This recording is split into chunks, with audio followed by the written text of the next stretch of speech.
This conversation that I had is more about the journey, how a man who was so successful in the industry went on, left the job, and found a company that is solving all the problems for the VC and the founders world. So, my name is Palash. Let's just jump right into it.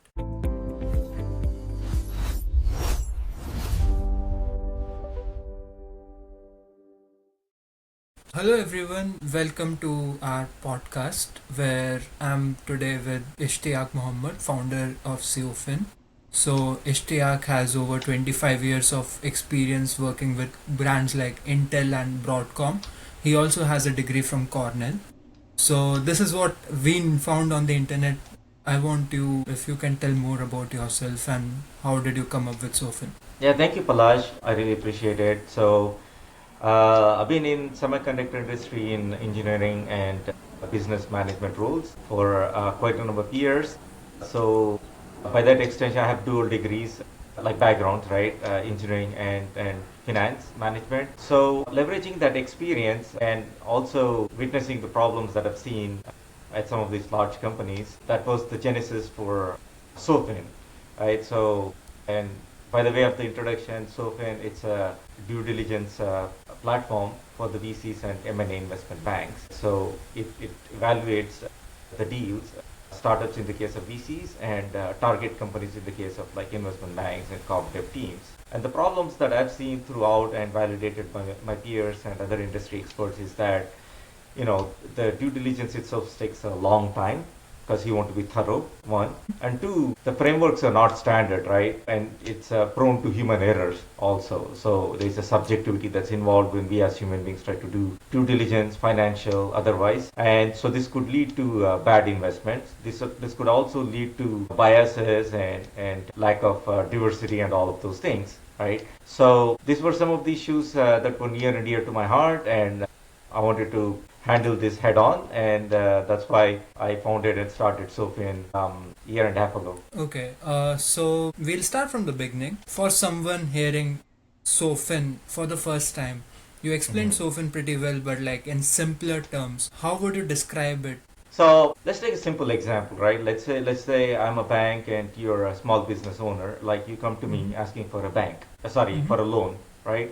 Then I'm going to do certain due diligence, right? So in bank terms, it's like know your customer and then like know your assets, like what's Mm-hmm. the collateral, etc. So there are certain things like kind of a checklist I as a bank will go through Mm-hmm. before I can issue a loan, right? So we Mm-hmm. simply refer to that as a due diligence. So similar, but different checklist happens when VCs, before VCs invest in startups Mm-hmm. or before large companies acquire other small companies from a point of view, merger and acquisition point of view. So there are a lot of mundane tasks and also a lot of financial due diligence and like market, team, so on and so forth, right? It's an extensive list. So with the advancement of AI, right, we're able to automate a lot of these things and free up Mm-hmm. the bandwidth of the investors, VCs, and investment bankers and corporate teams, so they can Mm-hmm. spend more time getting to know the founders and also doing additional technical due diligence if they want. Right? So in essence, Sofin is automating a lot of the checklist, the due diligence checklist that these VCs and investment bankers go through and reduce the due diligence time by about 80%. So you touched upon AI. So my next question is about the AI. Like, where Mhm. does AI come into this picture, and what role is it actually playing in the product? And after that, if you can show us if you have the product ready, that would be great. Yeah, AI plays a big role in our product. So we leverage AI where it has strengths, and those areas are like market research, the team research, competitive research, so on and so forth. Right? We also leverage it for some high-level financial analysis, but we also know that AI is not really good with deep financial analysis. So in those cases, we have our own proprietary IP, which is a think of it as a deterministic logic. Sometimes AI can be subjective, Yeah. but in financial world, what we look for is a sort of determinism, right? So there is a framework. So for various reasons, right, AI is not really good with numerical data. Yeah. It's more semantic search based. So in those circumstances, we use our own proprietary logic that we've developed for advanced financial analysis and stuff like that. So it goes hand in hand, right? So AI does play a huge role, and it's supplemented by our proprietary IP as well. Okay, like a secret recipe. It's a so it's a logic that like for example valuing a company, right? So when we ask AI to do it, right, it will take a simplistic approach which may not be accurate, and the results may vary every time AI tries to answer that question, right?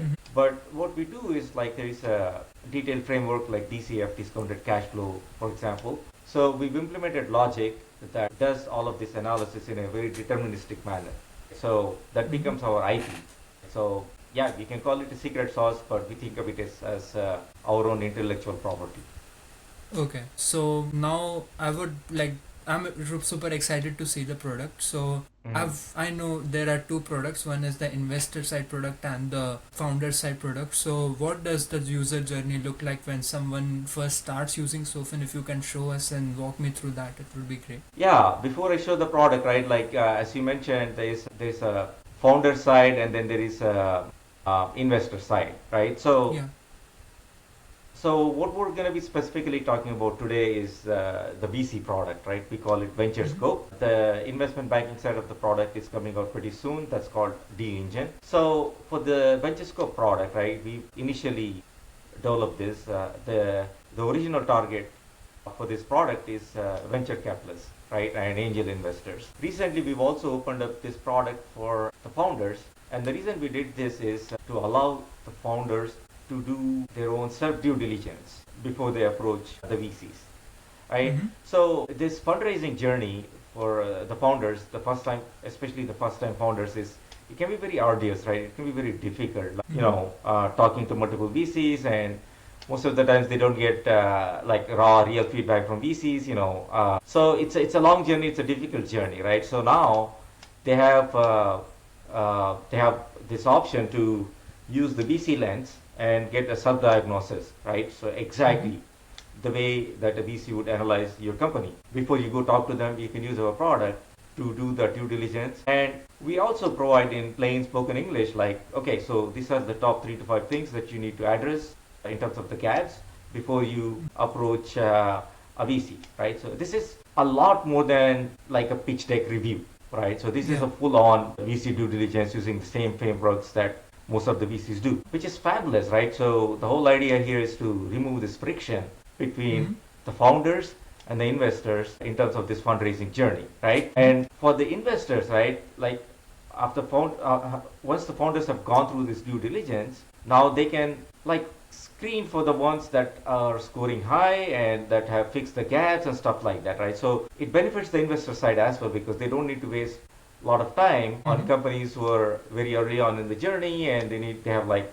ton of gaps before they can like potentially receive any funding, so on and so forth, right? So they still need to get their ducks in a row, and that is the friction that I'm talking about. So it eliminates that friction for both founders as well as investors. Okay, so at the heart of the product is the same, right? For the investors as well as the founders. But for the founders, they can do this analysis one time for free.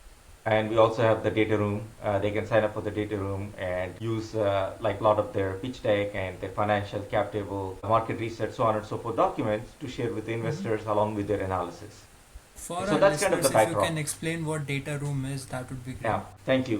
So data room is a secure way of sharing the information of the startups with the investors. So typically founders, when they approach, when they go through their fundraising journey, when they do an outreach to investors, after their like initial screening calls and stuff like that, right? When things start to get serious, investors are going to request a whole bunch of documents from the startup founder, right? This is like going back to the analogy of the bank, before, when you go for a loan application, right? They're going to ask you like a whole bunch of documents, right?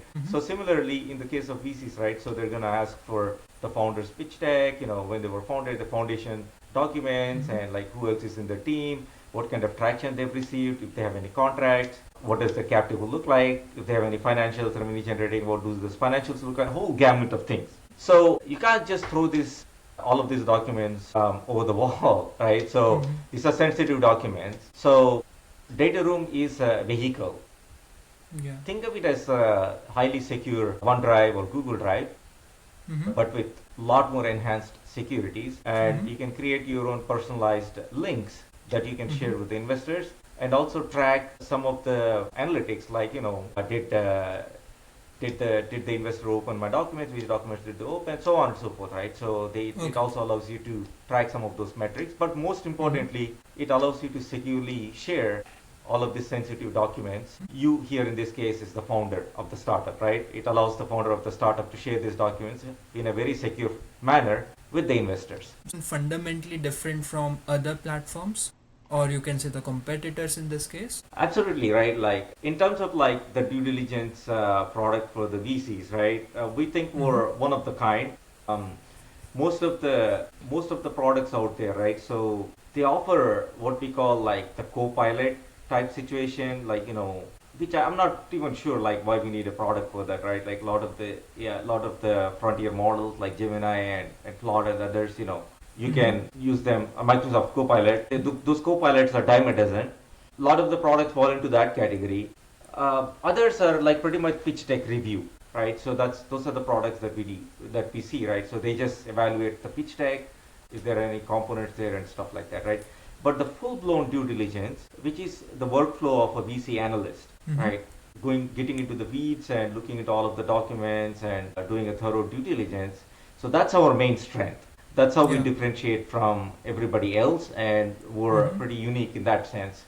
And same thing for the founders, right? So there are, especially here in the San Francisco Bay Area, founders can get confused with the options related to like investor matchmaking and all of those things, right? Like Yeah. as a founder, like I've been through some of these journeys, and like most you would go nowhere. Others like you would have to like fill the forms, Yeah. manually type in what your value proposition is, all those things, and somebody is trying to like manually do matchmaking and all. And that's not our primary business, but we're definitely leveraging our strength, which is the due diligence. So it's so powerful for the founders right now. For the first time, they can see their company from the self-diagnostic point of view, from VC lens point of view, and not only that, right? Like once they address the gaps, we're more than happy to refer the startups to the investors in our network, Mm-hmm. and they can also make themselves discoverable to the investors in our network, right?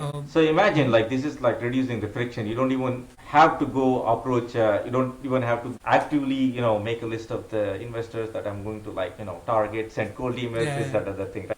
All you need to do is focus on the fundamentals, which is your company Mm-hmm. building, and Mm-hmm. gathering all the documents that you would need anyway before Mm-hmm. anybody would give you a funding, right? Yeah. So, which in most cases, first time startup founders may not even know what those things are, right? So, instead of finding out hard way, instead of talking to like a million people, finding out in a much harder way, like you can just do a quick analysis even with your pitch deck, and we will tell you, okay, you need this whole bunch of other documents that you need to also collect, and then you Mm-hmm. can collect those, you can come back and redo the analysis, so on and so forth. Yeah. Uh, Much easier. and I also like wanted to touch upon one product that you mentioned specifically, the investment banking that you're building right now. Mhm. So if you can quickly give me a review Yeah. of that, that would be great. Yeah, so that's a much more complicated product, right? So for the investment banking side, for the merger and acquisition side of things, right? The financial due diligence, the technical due diligence is heavyweight, right? It's much more intense compared to early stage startups. The investment banking and M&A side of the product, that's called Deal Engine, Mm-hmm. and it's a much heavier product because it has a lot more technical financial analysis in terms of valuation, synergy modeling, and all of those things. Mm-hmm. So we have a lot more of our proprietary IP for the technical analysis, financial analysis that we use in that product. It's a lot more complicated, but we're super excited. It's going to come out in a few months.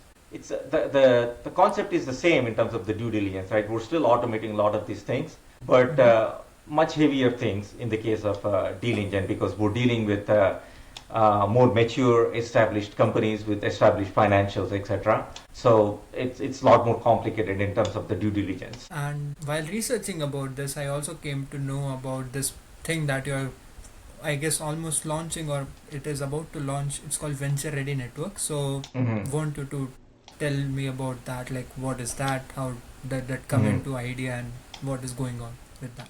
Yeah, we want to go one step further with the VentureScope product that we've released for the founders and the VCs, right?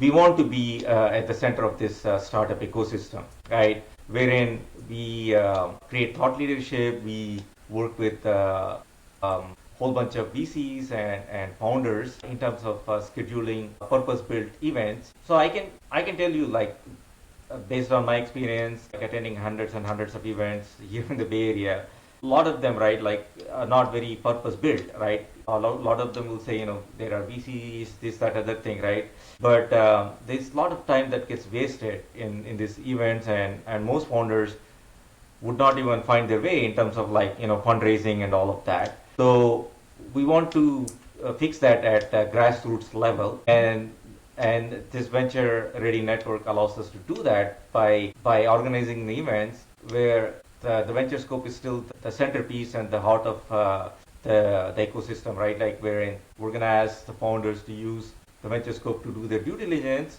and if they want, they can share the deal memos with the investors before they go to the event. So if you think about it, right, this becomes very intentful, right? Very purpose driven, very objective driven. So we're Mm-hmm. going somewhere, like, like instead of just maybe talking to an investor, right? Like you can send them the deal memos and you can go meet with them in person at these events.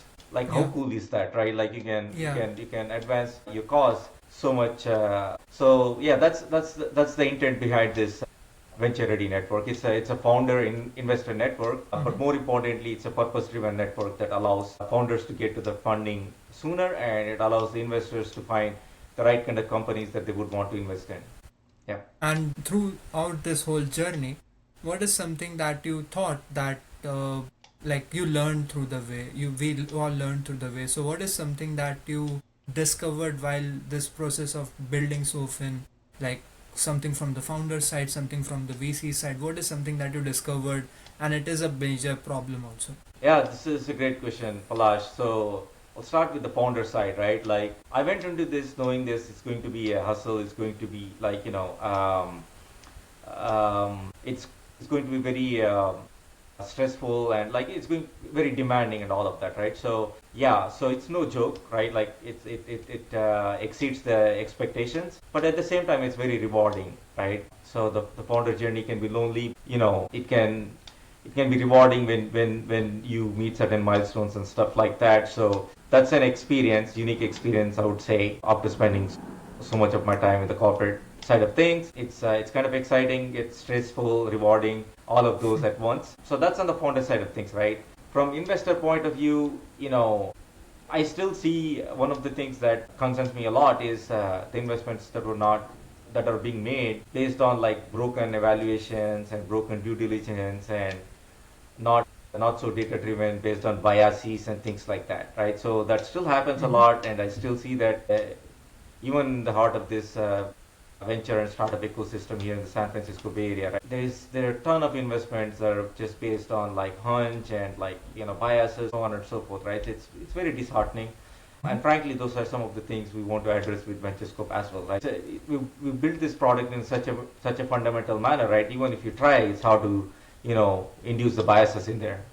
Yeah, Yeah. and last question for you. I'll let you go after this. So, let's say if everything goes to plan, what is something that in 5 years you see what should Sofin be doing, and where should it stand in terms of what it is right now? Yeah, so we want to be the de facto deal intelligence platform. So that's for the VCs as well as for the M&A investment banks and the corp dev teams, right? So it's an ambitious goal, and we're Mm-hmm. on track, right? In 5 years, we want to be the established name for the deal intelligence platform for these target customers. And we want to be making our mark and changing the way the investments are done, removing the friction, which I mentioned earlier, removing the biases, and also giving opportunities to some of the emerging investors, and also on the founder side of things, giving opportunity to a lot more founders to access um, the capital that they need,